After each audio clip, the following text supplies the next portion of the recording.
Hello, everyone. I'm Sonya Eremenco from c-path. Welcome to Day 2 of the 12th Annual Patient-Reported Outcome Consortium Workshop. Thank you for joining us for our second day of cutting-edge topics and research in the clinical outcome assessment field. We had a great first day yesterday and record attendance with 434 attendees. For those joining for the first time today, I'd like to reiterate a few things I mentioned yesterday. As a reminder, the welcome email message includes the welcome letter, the workshop agenda, and the workshop presenter and panelist information, along with links to the posters and to the feedback form. Before we get started, I'd like to go over a few housekeeping items. All attendee lines will be muted during the workshop. We will be recording each workshop session.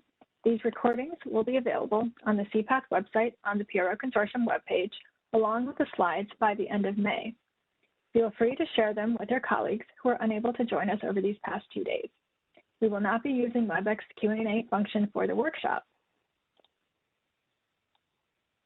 Instead of sending written questions, you will have the opportunity to ask questions verbally for the sessions that include a questions and answer portion. Our intent is to recreate the interaction that we value in our workshop and to enable dialogue between the attendees and panelists. If you would like to ask a question at the appropriate time, please open your participants panel and raise your hand by clicking the icon in the lower right corner of the panel. The moderator will call on those who are in the queue, and the host will unmute you to ask your question. We will do our best to get to as many of your questions as possible during the time available within each session. I'm letting you know early, and each session moderator will remind you how to ask questions during the session. c-path is a public-private partnership which receives funding from the US FDA as well as non-governmental sources. And the contents presented here today are the views of each speaker and do not represent endorsement by the FDA, HHS, or the US government. I'm Sonya Eremenco, Acting Director of the ePRO Consortium and Director of the PRO Consortium. I will be sharing the update on our eCOA Getting Better Together initiative today.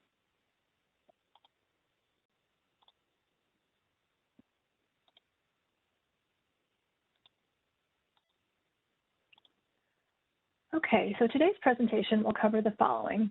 I will start off by providing an overview of c-path and the ePRO Consortium for those of you who are not familiar with us.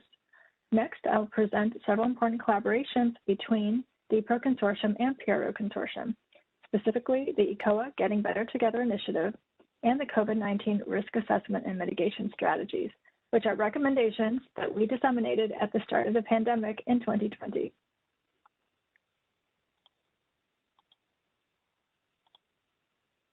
In case this is the first time that you are hearing about the Critical Path Institute and the ePRO Consortium, I'd like to provide you with some background about who we are and what we do. c-path is an independent, nonprofit organization which aims to accelerate medical product development through creating standards and drug development tools that aid in the scientific evaluation of the efficacy and safety of new therapies. c-path consists of over 16 consortia and other collaborative efforts, including stakeholders such as regulatory, industry, academia, patient organizations, and technology experts. The ePRO Consortium is one of these consortia. Now I'll provide a brief overview of the ePRO Consortium. ePRO Consortium members are firms that provide electronic data collection technologies and services for capturing PRO and other COA data in clinical trials, along with c-path as the managing member. We recently celebrated our 10-year anniversary as a consortium in March 2021. We advanced the science of clinical trial endpoint assessment by delivering educational opportunities and disseminating best practice recommendations through peer-reviewed publications and white papers, as well as by conducting research. We accomplish this through a pre-competitive collaborative environment, which brings together industry experts and thought leaders from all our member firms. The ePRO Consortium has 13 member firms, which are represented on this slide. Thank you to all our member firms for your support and commitment to our mission and goals. The ePRO Consortium accomplishes its mission by engaging in activities such as collaborating with PRO Consortium member firm representatives, interacting with regulatory agencies, conducting eCOA studies, performing electronic implementation assessments known as migratability assessments, providing educational opportunities, and contributing to the scientific literature through research and best practice publications. Now I'd like to get into the heart of today's presentation, which focuses on the collaborations between the ePRO Consortium and PRO Consortium that are underway.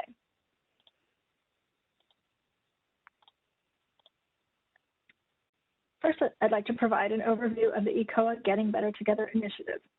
This is a collaborative pre-competitive initiative among c-path sponsors from the PRO Consortium, eCOA providers from the ePRO Consortium, CROs, and regulators that seeks to identify and address the root causes of issues with eCOA implementation in clinical trials. Some of you may recall a series of sessions that we held at previous workshops discussing barriers to eCOA implementation in clinical trials. Through these workshop discussions, we realized that there were misaligned expectations among key stakeholders, sponsors, eCOA providers, sites, and patients that led to issues with implementation which impaired the ability of sites and patients to contribute data in clinical trials and impacted the success of eCOA and the adoption of technology in trials. We decided to undertake this collaborative initiative to drive change in the eCOA ecosystem to benefit all stakeholders. These discussions took place in 2017 and 2018, and we launched the eCOA Getting Better Together initiative in 2019. Given the number of individuals participating in this initiative across all stakeholder groups, we've created an organizational structure to manage the initiative while also delegating the leadership and management of the work itself to enable projects to run in parallel. In addition to the support of the existing committees within the PRO Consortium and ePRO Consortium, we have a core leadership team that includes the PRO Consortium Industry Co-Director, ePRO Consortium Vice Director, the co-chairs of the ePRO Subcommittee, and representatives from the ePRO Consortium. Each member of the core leadership team serves as a project liaison to coordinate or help lead a specific project team. Each project team has two team leaders, one representing the ePRO Consortium and the other representing the PRO Consortium, to provide balanced leadership for each project. Each project has a team of volunteers who work on the topic area, and in some cases, the project topic is so large that we break into sub-teams with leads identified for each of these sub-teams to move the work forward.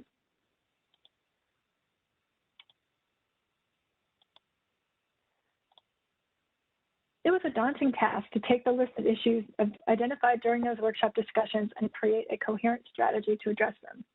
We decided to divide the project into three ways: to make the project more manageable and to be able to prioritize according to urgency and need.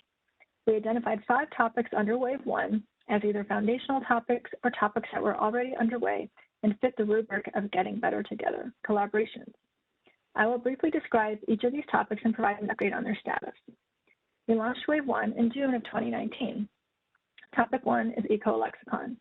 This project sought to create an aligned eCOA lexicon to enable all stakeholders to speak the same language and use terminology consistently. Version 1 was completed in February of 2021 and is available on the c-path website on the ePRO Consortium's and PRO Consortium's webpage under the eCOA Initiatives tab. This project will continue through all the waves as new terms are identified and added to the list to be defined. We are hoping to have version 2 completed later this year.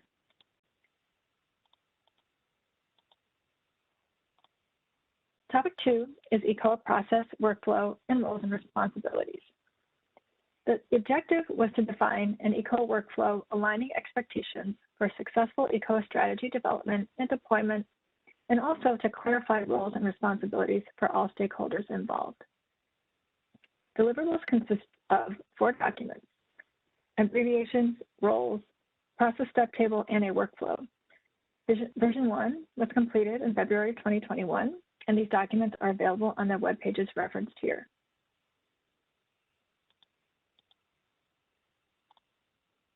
Topic 3 is best practice recommendations for user acceptance testing for systems designed to collect clinical outcome assessment data electronically.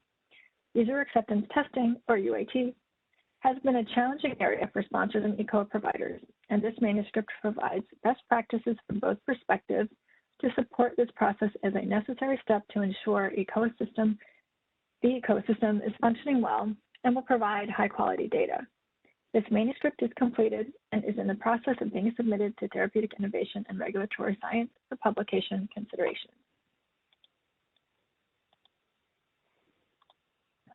Topic 4 is a manuscript in progress on best practice recommendations for ePRO dataset structure and standardization to support drug development. The first draft was completed in Q2 of 2020, and revisions are in progress. We hope to have the final draft completed in Q3 of this year and to hold a virtual roundtable in Q4 of this year of 2021 to vet the recommendations among a broader group of stakeholders before submitting the manuscript for publication.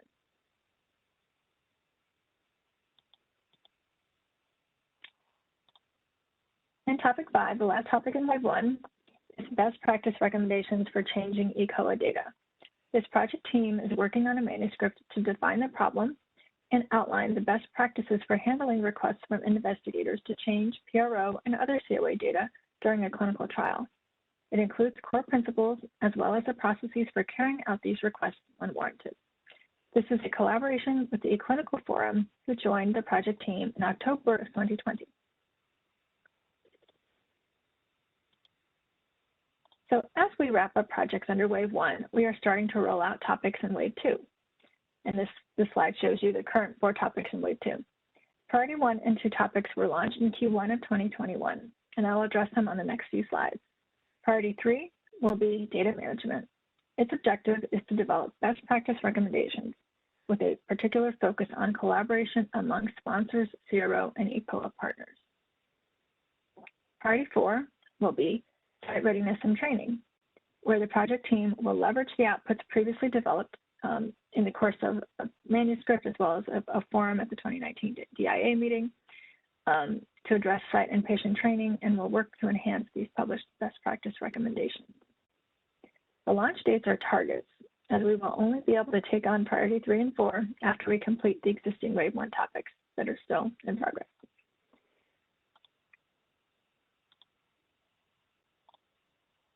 Now I'll talk a little more detail about the 2 new Wave 2 topics.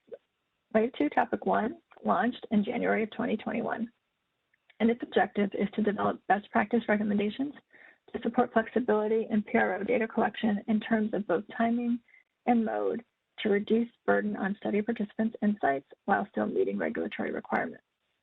The project team has divided into 3 subgroups to focus on the following. 1 is working on improving participant and site experience. The 2nd, innovations and technology needed to support flexibility. And 3, instrument developer and regulatory perspective. This team is in the early stages, having just gotten started in January, and the final deliverable is not yet defined.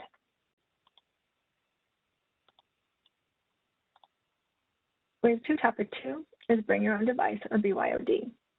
Its objective is to develop best practice recommendations for clinical trial implementation of BYOD. This project kicked off in February 2021, and this team is taking a phased approach. Phase 1 will focus on foundational aspects, defining BYOD and addressing measurement comparability and regulatory concerns.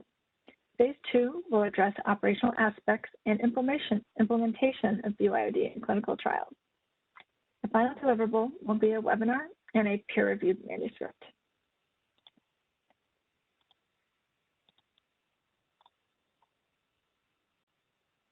Wave 3 topics will begin on a rolling basis as Wave 2 projects are completed. So this is kind of in the distance. We're looking at 2022 and 2023 to get to these topics.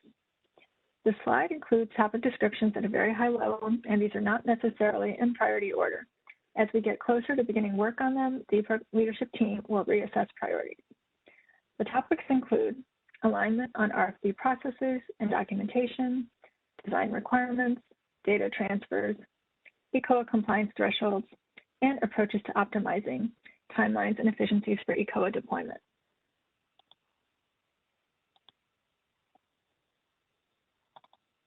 As mentioned earlier, available resources from the eCOA Getting Better Together initiative are posted to the eCOA Initiatives tab on both the PRO Consortium's and PRO Consortium's web pages within the c-path website. This slide shows you an example of the ePRO Consortium webpage. And Another thing to note is that we provide a quarterly update that can be accessed on this page under where you see the little click here button or link. And we are building out the resources table as deliverables are completed and posted. These resources are available at no cost, and we encourage everyone to download them and use them. We would also love to hear your feedback on anything missing or any improvements we can make to them, because we really want them to be useful and to be used. Now I'm going to talk briefly about the COVID-19 project. COVID-19 risk assessment and mitigation strategies was a collaborative effort that was initiated due to the unprecedented situation in March 2020 with widespread stay-at-home orders during the early days of the pandemic.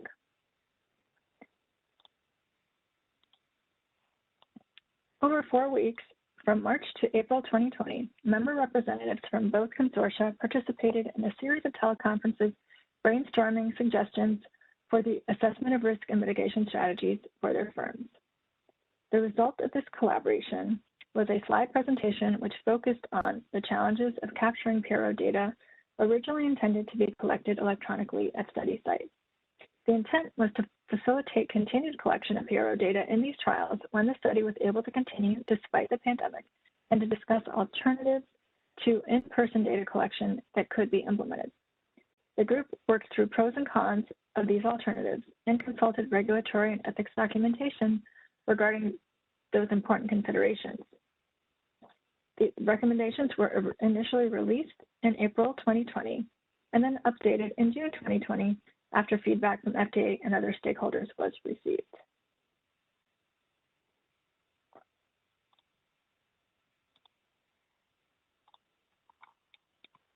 This presentation is available on c-path's website under the Best Practice Documents section of the ePRO Consortium page, and it's at the link shown here. We also hosted a webinar in October 2020, which was recorded, to discuss lessons learned from implementing these strategies by both sponsors and eCOA providers. The recording and slides are available on the ePRO Consortium webpage under webinars. And we encourage you to take a look at the slides and at the presentation if you haven't already done so. If you have any questions about the ePRO Consortium or the eCOA Getting Better Together initiative, please feel free to reach out to me, Sonya Eremenco, or Christian Knoll at the emails listed here.